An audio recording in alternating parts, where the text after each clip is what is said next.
আমি একটা কথা বলবো, এই যে আমাদের ছোট বাচ্চা, হ্যাঁ, আমাদের কথা শোনে না। কথা শোনে না কেন? যাতে কথা শোনে তার জন্য আমি 2-4টা কথা বলবো।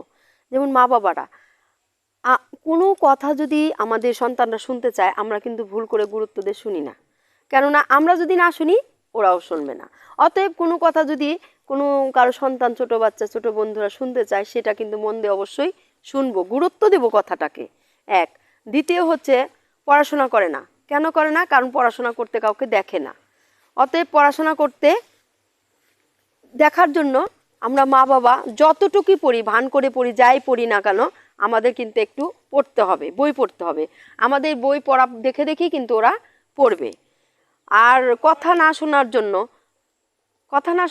কি করতে হবে? যে কোনো কথা শোনা, আমি যদি কোনো কিছু আমাকে যদি বলে, বাবা এটা এনে দিও, মা এটা এনে দিও, তখন আমি কী বলবো? আমি পারবো না, আমাকে বলবি না। ওই যে ওটা ব্রেনে ক্যাচ করে নেয়। তখন যদি ওকে বলি যে আমি পারবো না, এইটা করতো বাবা, আমি পারবো না, আমি করব না। কেন? কার কাছ থেকে শিখলো? আমাদের কাছ থেকেই শিখলো কথাটা।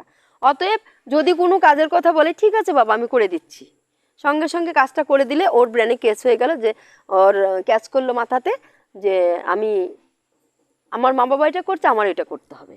আমার মা বাবা দেখো বই পড়ছে, আমারও পড়াশোনা করতে হবে। দরকার না থাকলেও আমাদের বই কিন্তু অবশ্যই পড়তে হবে। আচ্ছা, তাছাড়া যে কোনো কাজ, মা বাবার সেবা, মাতৃসেবা, সেটা আমাদের করতে হবে। যদি আমরা করি, আমাদের দেখে দেখে মা বাবার সেবা ওই যে আমাদের সন্তানরাও করবে। আর আমরা যদি মা বাবাকে দেখতে না পারি, সহ্য করতে না পারি, ধুরু ছাই ধত্তেরি ছাই বলি, আমাদের সন্তানরা তো অবশ্যই বলবে, তাই না? আমাদের সন্তানরা অবশ্যই বলবে। অতএব দেখে মানুষ শুনে শেখে না, মানুষ দেখে শেখে, সব কিছু দেখে শেখে। তাই যেমন দেখবে তেমনই আমাদের সন্তানরা শিখবে, তাই তো? অতএব এমন কোনো আচরণ করব না যাতে আমাদের সন্তানরা ভবিষ্যতে আমাদের না দেখে। তারপরে ধরো যে বংশ পরম্পরা আমরা দেখিনি, আমাদের কেন দেখবে? আমার বাপ কাকারা দেখেনি, আমাদের কেন দেখবে? এটাও একটা কথা, তাই না? যাই হোক, কথাটা যদি ভালো লাগে অবশ্যই তোমরা আমার পাশে থাকবে। আসছি, বাই।